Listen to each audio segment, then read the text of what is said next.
Have you ever noticed that the same people keep attracting the same problems year after year as if they were cursed? Broken relationships, money that never stays, opportunities that always slip away. They call it bad luck.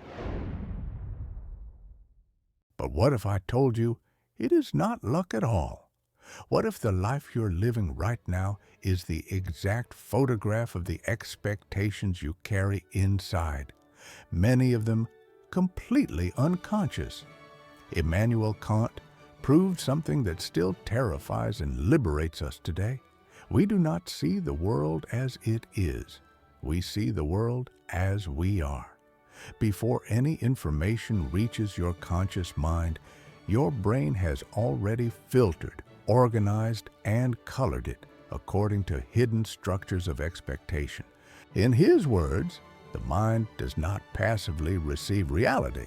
It actively constructs it. Modern neuroscience confirmed Kant centuries later. Your brain works as a prediction machine. It is constantly guessing what will happen next based on what it already expects. When reality matches the prediction, everything feels normal. When it doesn't, the brain either ignores the new information or twists it to fit the old expectation. The result? You literally become blind to anything that contradicts what you already believe is possible for you. Remember the famous invisible gorilla experiment? People watching a video and counting basketball passes completely missed a man in a gorilla suit walking across the screen. Their expectation of count the passes deleted the gorilla from their reality. The same thing happens with money, love, success. If deep down you expect scarcity, betrayal, or failure, your mind will make sure you only notice evidence that confirms it, and you will unconsciously make choices that recreate exactly that. Your expectations are not passive thoughts. They are the invisible director of every decision you make. They decide which opportunities you see, which risks you take, which people you trust, which version of yourself you allow to show up. Most of these expectations were installed in childhood, long before you had any critical thinking, and they have been running the show ever since. But here is what Kant discovered that changed everything. Human beings are the only creatures capable of turning around and examining their own mind. We can bring the unconscious expectations into the light, question them, and replace them. The moment you do that, the entire script of your life begins to change, because your choices finally start following a new expectation. Kant's central discovery in the Critique of Pure Reason is this: the human mind is not a blank tablet that receives the world. It is an active lawgiver that imposes its own forms upon raw sensation before any experience is even possible. Space, time, causality, substance. These are not properties we discover in objects. They are necessary expectations built into the structure of every human mind. We do not see objects in space. We see objects only because we first expect space. We do not discover that every event has a cause. We can only experience events because we first demand causality as a condition of understanding. This means that what we call reality is already a joint product. There is something out there, the mysterious thing in itself that we can never know directly, and there is the human mind that forces everything into its own pre-existing molds. Your expectations are not added to experience. They are the condition that makes experience possible at all. But Kant does not stop at perception. In the Critique of Practical Reason, he shows that the same legislative power operates in our moral and practical life. The moment you act, you are never simply reacting to external circumstances. You are obeying an internal representation of how the world is supposed to work. Kant calls this representation the maxim, the silent rule you have accepted as valid. Every choice you make is the logical consequence of a maxim you have already, often unconsciously, declared to be universally binding for you. Most people live under maxims they never examined. In order to be safe, I must never stand out. In order to be loved, I must never say no. In order to be respectable, I must never earn too much. These maxims function exactly like the categories of space and time.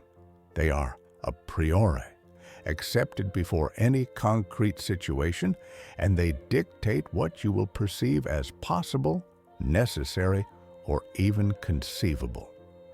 The terrifying precision of Kant's system is that once a maxim is accepted, freedom disappears. You become a perfect machine that produces exactly the results commanded by the maxim. Your choices are nothing but deductions from premises you forgot you chose. You believe you are deciding in the moment, but in fact, you decided years ago in a single unexamined judgment, and everything since has been the inevitable unfolding of that judgment. Yet Kant's genius is that he does not end in despair. The same faculty that creates these invisible laws, reason, has the power to turn upon itself in what he calls critique. Reason can demand of every maxim, can I will that this rule be a universal law for every rational being? The instant you ask that question with radical honesty, most hidden maxims collapse. They reveal themselves as arbitrary, selfish, or contradictory. And when a maxim collapses, the entire chain of automatic choices built upon it loses its legitimacy. This is the only real freedom Kant recognizes, the freedom to criticize and replace the hidden legislation of your own mind. Everything else you call freedom is illusion. In the next block, we will follow Kant's own method, step by step, to bring your current ruling maxims into the light and subject them to the test that destroys every false expectation. Now we arrive at the heart of Kant's revolution and the moment everything can change for you. Kant insists that the only way to stop being a slave to your hidden expectations is to perform what he calls the transcendental critique upon yourself. This is not positive thinking, not visualization, not motivation. It is a cold, merciless philosophical surgery of reason upon its own foundations. Here is the exact method, distilled from the critique of pure reason and the critique of practical reason, in 4 uncompromising steps that Kant himself practiced daily. Step 1. Isolation of the maxim. You must catch the silent rule that is currently legislating your choices. You do this by observing a repeated result in your life: poverty, rejection, stagnation, rage, and asking, without self-pity, what rule about reality must I believe to be true in order for this result to appear necessary and inevitable? Write the answer in one clear sentence that begins with, in order to. Example, you will have your own. In order to remain safe, I must never be noticed. The maxim is almost always ugly when exposed to daylight. That is the point. Step 2. Universalization test. Ask the question Kant considered the supreme law of practical reason. Can I, with full rationality, will that this maxim become a universal law for every rational being? Imagine that tomorrow, every human being wakes up obeying your maxim exactly. If the result is contradiction, absurdity, or the destruction of the very possibility of human society, the maxim is invalid. It was never a law. It was a private tyranny you imposed on yourself. Step 3. Confrontation with the thing in itself. Kant reminds us that behind all phenomena lies the unknowable reality we can never grasp directly. Therefore, every maxim that claims this is simply how the world is pretending to have knowledge it cannot possess. The moment you admit, this maxim is not knowledge of reality. It is only my current mode of structuring appearances. This single admission breaks the spell. The maxim loses its false authority of truth and becomes visible as a choice. Step 4. Legislation of the new maxim. Reason now has an empty throne. You do not leave it empty because nature abhors a vacuum and old habits will rush back in. You must immediately formulate and adopt a new maxim that survives the universalization test and is compatible with the dignity of every rational being, including yourself.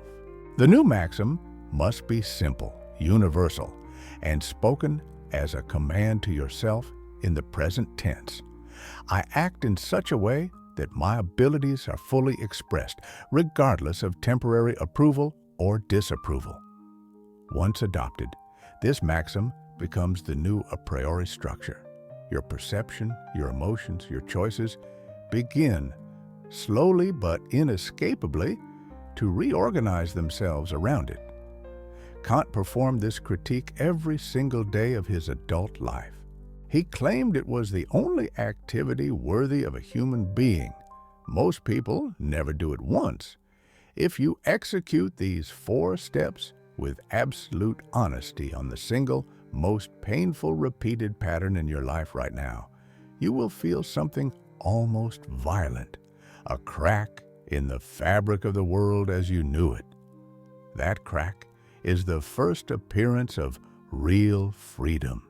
In the final block, we will witness what Kant says happens the moment a human being truly legislates for himself, the birth of what he calls the intelligible character, and why, from that day forward, coincidence disappears forever from your life.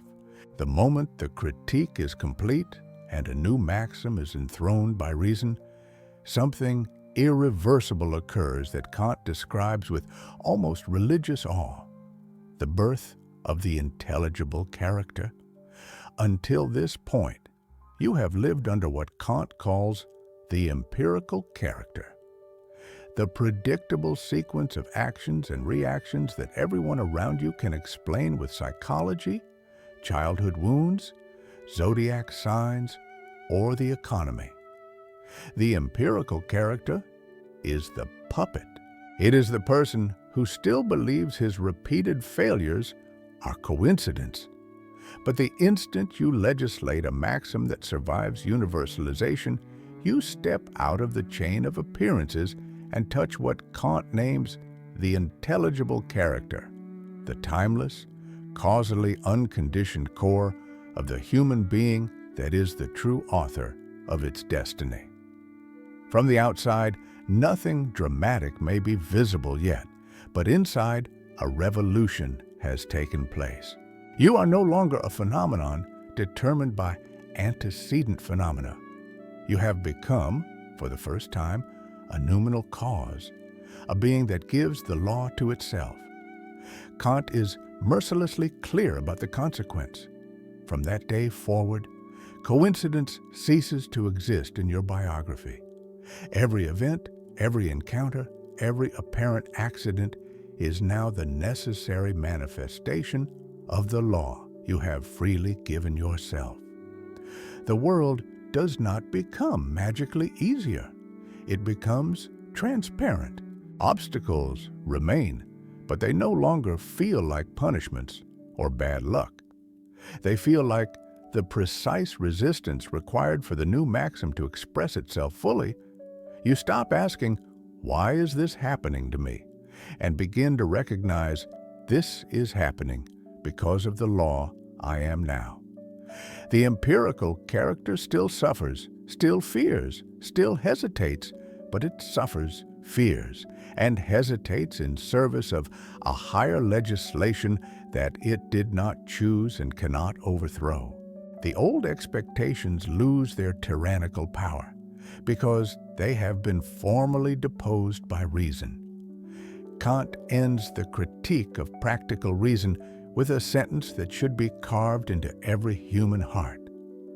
Two things fill the mind with ever new and increasing admiration and reverence: the starry heavens above me and the moral law within me. The starry heavens are the realm of necessity, where every movement is dictated by antecedent causes. The moral law within is the realm of freedom, where you dictate the cause. The same sky that once crushed you with its indifferent vastness now mirrors the majesty of a mind that has learned to command itself. You discover that the universe was never your enemy. It was only waiting for you to stop being your own. So here is the final reflection Kant leaves us. Your life is not happening to you. It is answering you. Every result you are living today is the faithful echo of the question you once, silently, decided was the truth. Change the question, change the legislation, and the echo changes forever. You now possess the only tool you will ever need: the categorical imperative turned inward as radical self-critique. Use it once, honestly, on the pattern that hurts you most, and you will never again be able to call anything in your life bad luck. Thank you for staying until the end. If this video made even one of your hidden maxims tremble, do the critique today. And if you want to continue this path of ruthless freedom together, subscribe to the channel and turn on notifications. The next videos will go even deeper. See you in the comments. I read every single one.